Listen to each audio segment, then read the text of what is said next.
ನಾಳೆ ಇನ್ನೇನು ಕೇಳಿದ್ರ ನನ್ನ ಮಗ ಚೆಂದಾಗಿ ಓದ್ದ, ನನಗಿಂತ ಚೆಂದಾಗಿ ನನ್ನ ಮಗಳು ಚೆಂದಾಗಿ ಓದಲು, ನನಗಿಂತ ಚೆಂದಾಗಿ ಬಾಳ್ವೆ ಮಾಡ್ತಿದ್ದಾರೆ ಅಂದರೆ ಅವ್ರಿಗೆ ಅದಕ್ಕಿಂತ ಒಂದು ದೊಡ್ಡ ಗಿಫ್ಟ್ ಏನಿಲ್ಲ. ಇದೇ ನೀವು ಕೊಡ್ಬೋದಂತದ್ದು. ದಯವಿಟ್ಟು ಮೈಂಟೈನ್. ಅದಕ್ಕೆ ಏನಾಗಬೇಕು?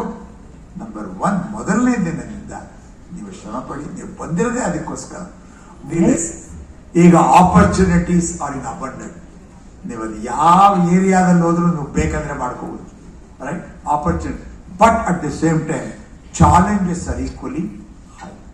ನೀವು ಒಳ್ಳೆದಕ್ಕೆ ಯಾವುದರಲ್ಲೇ ನಿಮಗೆ ಉತ್ಕೃಷ್ಟವಾದ ಬೇಕಂದ್ರೆ, I want to go to the best, I want to seek the best, I want to get the best ಅಂದ್ರೆ you need to be at the top in the top 20% ಅಲ್ಲಿ ನೀವು ಇರೋದಕ್ಕೆ ಪ್ರಯತ್ನ ಪಡಬೇಕು. ಅದಕ್ಕೆ ಏನಾಗಬೇಕು? ನಂಬರ್ 1 ಮೊದಲನೇ ದಿನದಿಂದ ನೀವು ಶ್ರಮ ಪಡಿ. ನೀವು ಬಂದಿರೋದೇ ಅದಕ್ಕೋಸ್ಕರ. 3 ವರ್ಷ ನೀವು ಚೆಂದ ನೋಡಿ. ಇವತ್ತು ಎಷ್ಟು ಜನ ಬಂದು ಅದನ್ನೆಲ್ಲ ತಗೊಂಡೋದಾಗ ಎಲ್ಲರಿಗೂ ನೀವು ಎಷ್ಟು ಸಂತೋಷ ಆಗಿದೆ. ಅವ್ರ ಪೇರೆಂಟ್ಸ್ಗಳಿಗೆ, ಕೆಲವು ಪೇರೆಂಟ್ಸ್ ಬಂದಿದ್ರು.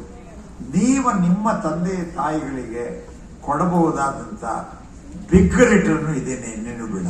ಅವರು ನಿಮ್ಮಿಂದ ನಾಳೆ ಇನ್ನೇನು ಕೇಳಲ್ಲ, ನಾಳೆ ಇನ್ನೇನು ಕೇಳಲ್ಲ. ನನ್ನ ಮಗ ಚೆಂದಾಗಿ ಓದ್ದ, ನನಗಿಂತ ಚೆಂದಾಗಿ ನನ್ನ ಮಗಳು ಚೆಂದಾಗಿ ಓದಲು, ನನಗಿಂತ ಚೆಂದಾಗಿ ಬಾಳ್ವೆ ಮಾಡ್ತಿದ್ದಾರೆ ಅಂದರೆ ಅವ್ರಿಗೆ ಅದಕ್ಕಿಂತ ಒಂದು ದೊಡ್ಡ ಗಿಫ್ಟ್ ಏನಿಲ್ಲ. ಇದೇ ನೀವು ಕೊಡ್ಬೋದಂತದ್ದು. ದಯವಿಟ್ಟು maintain your character, focus on your study. ನಿಮ್ಮ success is sure. Don't get distracted. ನಾನು 2 ಸಲ ಇದ್ದೀನಿ. ಕೊನೆಗೆ ಪೇರೆಂಟ್ಸ್ ನಾನು ಹೇಳಿದೆ, ನೀವೊಂದು ಒಳ್ಳೆ ಕಾಲೇಜಿಗೆ ಸೇರಿಸಿದ್ದೀರಾ. ನಾನು ನೋಡಿರೋದ್ರಲ್ಲಿ ನಾನು ಹೇಳಿದ್ನಲ್ಲ, ನಾನು 52 ವರ್ಷ ಆಯಿತು ಈ ಪ್ರೊಫೆಷನ್ಗೆ ಬಂದಿದ್ದೀನಿ.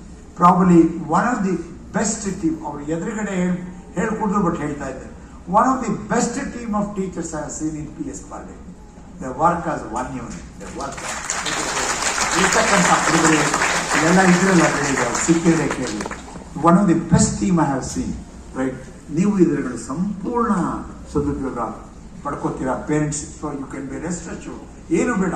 ಅಂಡ್ ಹುಡುಗ ಹೆಚ್ಚಿಗೆ ಟ್ಯಾಲೆಂಟ್ ಆಗಿದ್ರೆ, ಸರ್ ನಾನು ಈ ಕಾಲೇಜಿಗೆ ಬಂದು ಏನಾದ್ರು ಪ್ರಾಜೆಕ್ಟ್ ಮಾಡ್ತೀನಿ, ಪೇಪರ್ ಪ್ರೆಸೆಂಟ್ ಮಾಡ್ತೀನಿ, ಎಲ್ಲದಕ್ಕೂ ಅವಕಾಶಗಳು ಮಾಡಿಕೊಡ್ತಾರೆ. ಆದರೆ ಪೇರೆಂಟ್ಸ್ ವರಿ ಮಾಡಬೇಕಾಯ್ತು ಒಂದೇ ಒಂದಕ್ಕೆ. ಅನ್ನೋದಕ್ಕೆ ಏನು ರೆಮಿಡಿ? 2 ಹೇಳ್ಬಿಟ್ಟು ನಾನು ಮುಗಿಸ್ತೀನಿ. ಒಂದೇನಕ್ಕೆ ಅಂದರೆ, ನಿಮ್ಮ ಮಕ್ಕಳ ಫ್ರೆಂಡ್ಸ್ ಯಾರು? ಏನು ಹೇಳಿ? ನಿಮ್ಮ ಮಕ್ಕಳ ಭಾಳ ಭಾಳ ಭಾಳ ಇಂಪಾರ್ಟೆಂಟ್.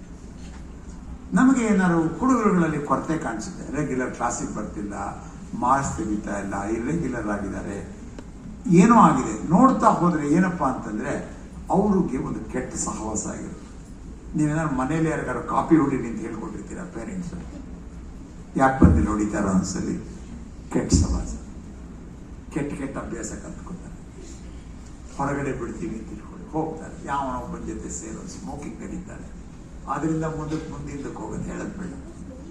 ದಯವಿಟ್ಟು ಬಹಳಷ್ಟು ಟೈಮ್ ನೋಡಿದಾಗ, ಸರ್ ನನ್ನ ಮಗ ಹಂಗಿರಲ್ಲ ಸರ್, ಅವನ ಫ್ರೆಂಡ್ಸ್ಗಳ ಜೊತೆ ಸೇರಿಂಗ್ ಆಗ್ಬಿಟ್ಟ. ಇದು ಆಮೇಲೆ ನೀವು ಅಂದ್ಕೊಂಡಿದ್ರಿಂದ ಏನು ಉಪಯೋಗ ಇಲ್ಲ. ಯಾವುದೋ ಒಂದು ಮಟ್ಟಕ್ಕೆ ಹುಡುಗ ದಾರಿ ತಪ್ಪಿಟ್ಟ ಮೇಲೆ ನೀವು ಅದ್ರ ಬಗ್ಗೆ ಪಶ್ಚಾತ್ತಾಪ ಪಡೋದ್ರಲ್ಲಿ ಅರ್ಥ ಇಲ್ಲ. ಆದ್ರಿಂದ ನಾವು ಈಗೆಲ್ಲ ಚೆಂದಾಗಿದ್ದಾರೆ ಮಕ್ಕಳು, ಒಳ್ಳೊಳ್ಳೆ ಫ್ಯಾಮಿಲಿಯಿಂದ ಬಂದಿದ್ದಾರೆ.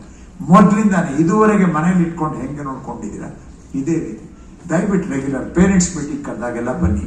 ನೀವಾಗೇ ಒಂದೊಂದ್ಸಲಿ ಬಂದು ಹೆಂಗಿದ ನಮ್ಮ ಹುಡುಗ ವಿಚಾರಿಸ್ಕೊಂಡು ಹೋದ್ರೆ ಇನ್ನೂ ನಾ ಹುಡುಗ ಅಂದ್ರೆ ಬರೀ ಹುಡುಗ ಅಲ್ಲ, ಅದೇನೋ ಮಾತು ವರ್ಷಕ್ಕೆ ಬರುತ್ತೆ, ಹುಡುಗ ಅಂದ್ರೆ ಹುಡುಗಿ ಸೇರಿ ನಮ್ಮ ಮಗಳು ಹೆಂಗಿದ್ದಾರೆ ಅನ್ನಕ್ಕೆ ಒಂದ್ಸಿನ ಮೇಲೆ ನೀವಾಗೇ ಬೇಕಿದ್ರೆ ಬಂದು ಕೇಳ್ಕೊಂಡು ಹೋಗ್ತಿರ್ಬೋದು.